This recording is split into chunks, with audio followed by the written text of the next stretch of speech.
Result exactly हमारे result से match करता है, लेकिन जो तब्दील किया गया है वहाँ पीपी का रिज़ल्ट जो है वो तो वही है, लेकिन जो नेशनल असम्बली का है वो तब्दील हो गया। मसलन एक अगर स्टेशन पे पीपी में 500 वोट्स पड़े हैं तो नेशनल असम्बली में अचानक वो 2000 वोट हो जाते हैं, यानी कि अगर 40% पड़े हैं पीपी को तो 100% पड़ गए हैं नेशनल असम्बली में। इसी तरह हमने ये दिखाया कि बहुत सारे स्टेशन में तो ऐसी धांधली हुई जहाँ अगर टोटल वोट 1000 है तो जो पोल किया गया है वो नए रिग्ड वोट्स के ज़रिए वो 1500 है। तो ये तो हो नहीं सकता कि जहाँ 1000 वोट हो किसी पोलिंग स्टेशन में वहाँ 500 एक्स्ट्रा लोग कहाँ से, हवा से तो नहीं आ सकते। तो इस किस्म की बातें सारी बताई गई हैं और किसी के पास इसका जवाब नहीं।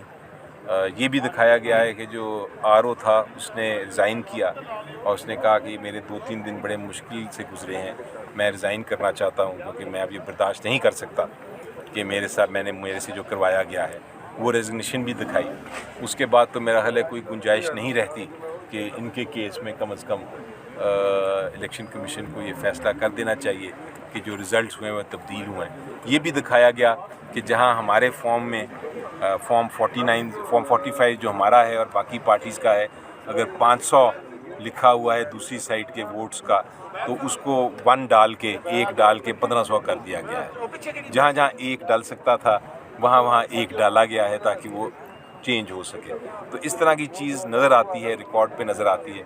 इसके बाद कोई शक नहीं रहता कि ये रिगिंग हुई है। प्री पोल तो रिगिंग अपनी जगह, पोस्ट पोल रिगिंग ये थी और ऐसी वाज़ेह रिगिंग थी पोस्ट पोल की कि मेरा ख्याल है अगर धांधली करनी भी थी तो वो शायद बेहतर तरीके से करते। ये तो इतने बचगाना तरीके से है कि वो सामने नज़र आ रहा है।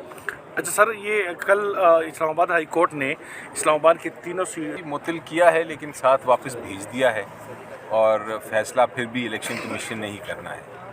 तो उस टेम्प्रेरी जो एक रिलीफ मिला है उसको आप टेम्प्रेरी रिलीफ कह सकते हैं। फाइनल फैसला तो भी इलेक्शन कमीशन नहीं कर रहा। सर, अगर फॉर्म 45 में